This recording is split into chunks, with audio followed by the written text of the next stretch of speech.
സുൽത്താനെ മോഹിപ്പിച്ച അറബിക്കഥയിലെ രാജകുമാരിയല്ലേ നീ? നിനക്കിവിടെ എന്ത് കാര്യം? ഇത് വീടല്ല, കമ്പനിയുമല്ല. അറിയാം.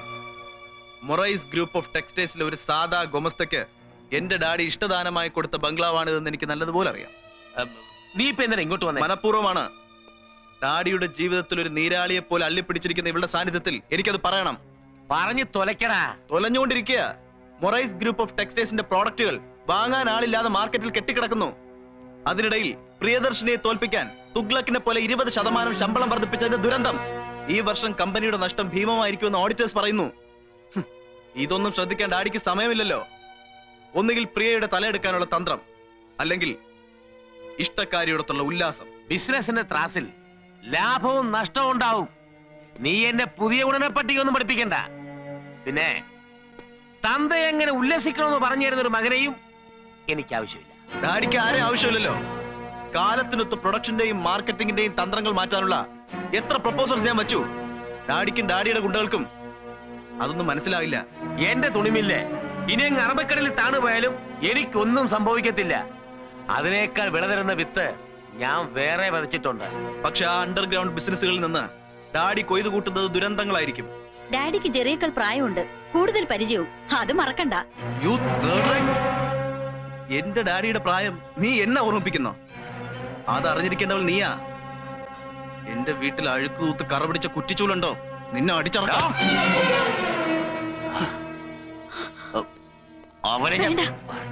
എന്നെ ചൊല്ലി ആരും അംഗം വെട്ടണ്ട. ജനി, ജനി,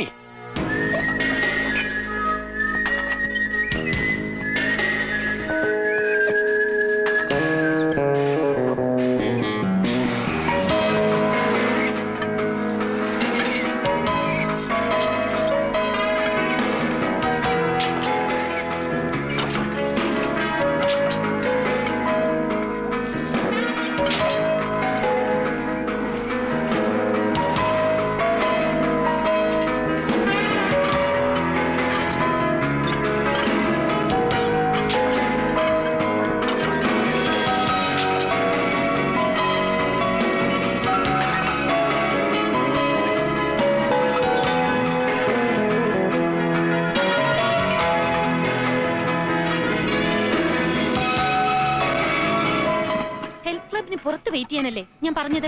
അതെ. പിന്നെന്താ ഇവിടെ? ഇതിനകം അത്ര സേഫ് അല്ലെന്ന് തോന്നി. എനിക്കൊന്ന് ബാത്റൂമിൽ പോണേല് നിങ്ങൾ അവിടെയും വരുമോ? ബാത്റൂമിന് ഒരു ഡോറേ ഉള്ളെങ്കിൽ പുറത്ത് വെയിറ്റ് ചെയ്യും. അതല്ല 2-3 ഡോർ ഉണ്ടെങ്കിൽ അകത്ത് വരും. Safety measure. What? Safety measure.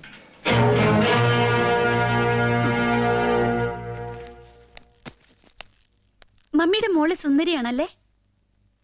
അണിഞ്ഞൊരുങ്ങി എന്നും വൈകിട്ട് ഇറങ്ങി പോകുന്ന നീ തിരിച്ചു വരുന്നവരെ ഞാൻ തീ തിന്നാ മോളെ. നീ ഒത്തിരി വളർന്നു പോയെന്ന് എനിക്കൊരു തോന്നല്. ഒരുപാട് സ്വപ്നങ്ങൾ മമ്മി നിന്നെ പറ്റി നെയ്തു കൂട്ടിയിട്ടുണ്ട് മോളെ. I am not getting you. നിന്റെ പ്രായത്തെയും ശീലങ്ങളെയും എനിക്ക് പേടിയാ മോളെ. എന്നെ നോക്കാൻ എനിക്കറിയാം മോളെ.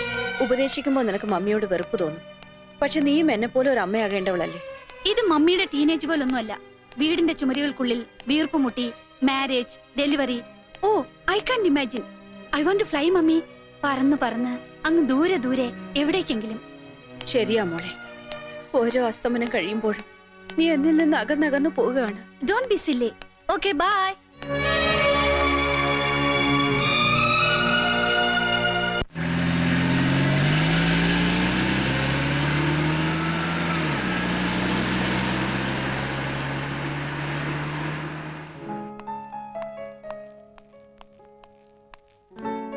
Hi. Hi Sharin, welcome to my castle. Where is Dad? ഞാൻ ഓഫീസിലും ഗസ്റ്റ് ഹൗസിലും അന്വേഷിച്ചു. ഡാഡി ഇപ്പൊ ക്ലബിലായിരിക്കും. ഓ, ആ വയസ്സന്മാരുടെ club. Naughty place. I can go there. But എനിക്ക് ഡാഡിയെ കാണണമല്ലോ. അത്യാവശ്യമാണെങ്കിൽ എന്റെ ബോസിന്റെ മകളെ ഞാൻ സഹായിക്കാം. I need some money. Shall I give some money? Thank you. But എനിക്ക് വേണ്ടത് എന്നെ ഒന്ന് ഹെൽപ്പ് ചെയ്യാമോ?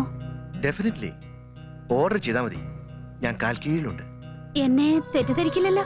No, never. I want some stuff.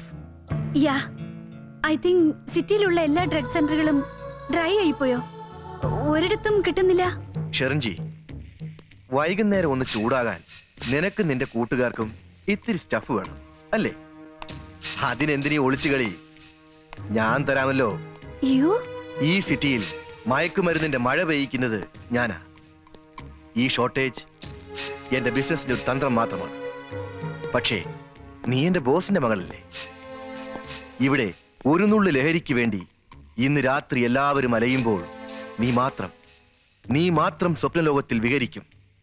Yes, I will give some stuff. നിനക്ക് മാത്രം. Thanks a lot.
നീ ഇങ്ങനെ ഒരു ചെറ്റത്തരത്തിന് ഒരുങ്ങിയെന്ന് ഞാൻ ഒരിക്കലും മൊറൈസിനോട് പറയില്ല.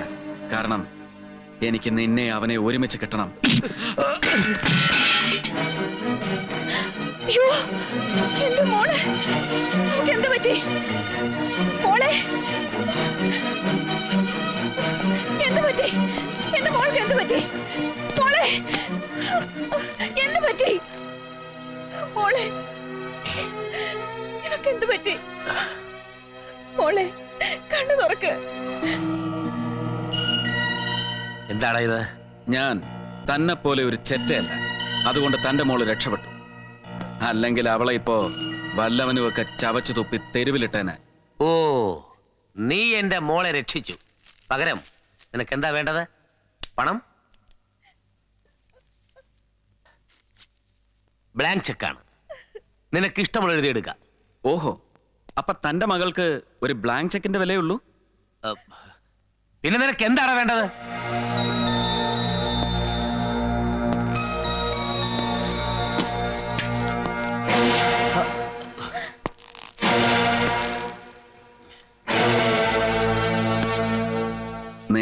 നിന്റെ തല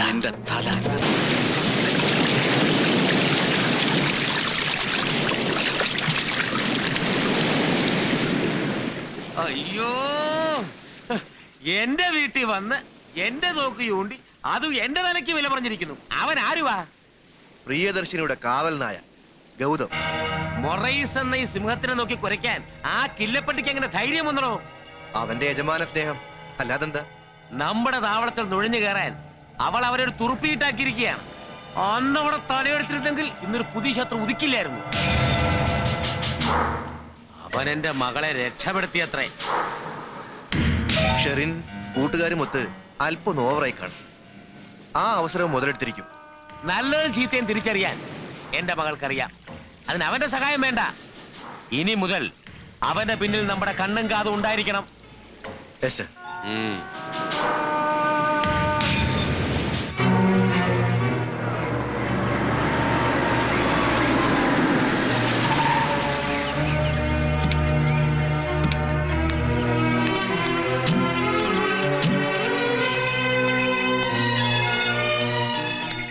മാനേജർ മഹാദേവനെ സൂക്ഷിക്കണമെന്ന് ഞാൻ പറഞ്ഞത് ഇഷ്ടപ്പെട്ടില്ലല്ലേ? ഷടപ്പ്. ഡാഡിക്ക് വേണ്ടി നിങ്ങളെ സഹിക്കുന്നത് കൊണ്ട് എന്റെ തലയിൽ കയറി നിരങ്ങാമെന്നൊന്നും കരുതരുത്. കൂലിക്ക് കുത്തും വെട്ടും നടത്തുന്ന തെരുവ് ഗുണ്ടയുടെ ഉപദേശം എനിക്ക് ആവശ്യമില്ല. അമേരിക്കയിൽ നിന്ന് MBAയും ടെക്സ്റ്റൈൽ ടെക്നോളജിയൊക്കെ പഠിച്ചു എന്ന് അഭിമാനിക്കുന്ന നിങ്ങളുടെ നാവ് പേക്കൂത്ത് നടത്തുന്ന തെരുവ് പെണ്ണിന്റെ വാക്കുകൾ തുപ്പുമ്പോ എനിക്ക് പുച്ഛം തോന്നും. You bloody. നിർത്തടി. കമ്പ്യൂട്ടറിൽ മനുഷ്യത്വം തളച്ചിട്ട നിന്നെ പിന്നെ എന്ത് വിളിക്കണം? നീ കാണുന്ന ഫാന്റസിയും ഫാസ്റ്റ് ഫുഡും ഒന്നും അല്ല ഇവിടുത്തെ ജീവിതം. ആദ്യം മനുഷ്യനെ മനസ്സിലാക്കാൻ പഠിക്കേ. പൊന്നരച്ച് എന്ന് നിന്നെ വളർത്തിയപ്പോ പെണ്ണിന്റെ മാന്യത എന്താണെന്ന് നിന്നെ പഠിപ്പിക്കാൻ നിന്റെ തന്ത മറന്നുപോയി.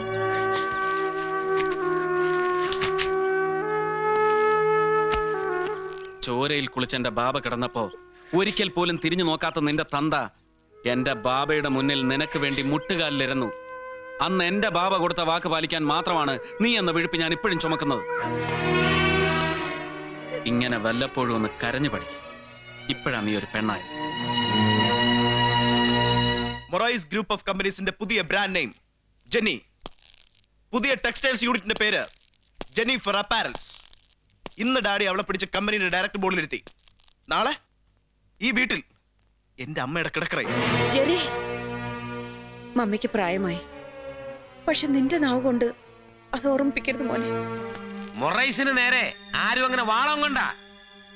അഹമ്മദാബാദിലെ തെരുവുകളിൽ അരേണയ്ക്ക് പഞ്ഞിക്കെട്ടും ചുമന്ന് അലഞ്ഞു കിടന്ന കാലത്ത് മാർവാളികൾ അടിച്ച അടിയുടെ പാട് ഇന്നും എന്റെ മുതുകത്തുണ്ട്. എടാ, 3 വയസ്സിൽ കിട്ടേണ്ട 3 യാർഡ് സൈക്കിള് എനിക്ക് കിട്ടിയത് 30ാമത്തെ വയസ്സിലാ. ജീവിതം എനിക്കൊന്ന് ആസ്വദിക്കണം. ഡാഡിയുടെ വപ്പാട്ടിയോടൊപ്പം ഡയറക്ടർ ബോർഡിൽ ഇരിക്കാൻ നിനക്ക് അപമാനമാണല്ലേ? എനിക്ക് ഇഷ്ടമുള്ളവരെ ഞാൻ എവിടെ കയറ്റിയിരുത്തും. പ്രായം എന്റെ ഭർത്താവിന്റെ രുചികളിൽ മാറ്റം വരുത്തുമെന്ന് കരുതി. പക്ഷെ അത് തെറ്റായിപ്പോയി. എന്റെ രുചികളെ പറ്റി പറയാൻ നിനക്കെന്ത് അർഹത? നീ എന്നും എനിക്കൊരു വീട്ടുപകരണം മാത്രമായിരുന്നു. വിൽസൺ മൊറൈസിന്റെ ഷോക്കേസിൽ വെക്കുന്ന വെറും ഒരു പാവ. ഒരലങ്കാരത്തിന് നിങ്ങൾക്കത് വേണമായിരുന്നു. നിങ്ങളുടെ കയ്യിൽ പാവകൾ മാറി മാറി വരുന്നത് കണ്ട് ഷോക്കേസിലിരുന്ന് കരയാനല്ലേ എനിക്ക് കഴിഞ്ഞിട്ടുള്ളൂ. നീ കരയണം. നിന്നിൽ കുരുത്ത ഈ മുള പോലും എനിക്ക് അപമാനമാണ്. എന്റെ ഉയർച്ചയിലും താഴ്ചയിലും ഒരു താങ്ങാകാൻ നിനക്ക് സാധിച്ചിട്ടുണ്ടോ? എന്നാൽ ഈ മീനെ ഞാനങ്ങ് പൊട്ടിച്ചേരാം. അവളുടെ കഴുത്തെ കെട്ടിക്ക് വിളിച്ചോണ്ട് വരും. ഈ വലിയ ബംഗ്ലാവിൽ ഇനി ഒരുപാട് മുറികൾ ഒഴിഞ്ഞു കിടപ്പുണ്ടല്ലോ. മമ്മി, ഇത് പറഞ്ഞതിന് നിന്നെ ഞാൻ ചവിട്ടി പുറത്താക്കേണ്ടതാണ്. പക്ഷേ വിൽസൺ മൊറൈസിന്റെ ഭാര്യ തെരുവിൽ കിടന്നുറങ്ങുന്നു നാട്ടുകാർ പറയുന്നത് കേൾക്കാൻ എനിക്ക് നാണക്കേടുണ്ട്. ഇത് അമ്മയ്ക്ക് മാത്രമല്ല, മകനോടുള്ള അവസാന വാക്കാണ്. മറക്കണ്ട.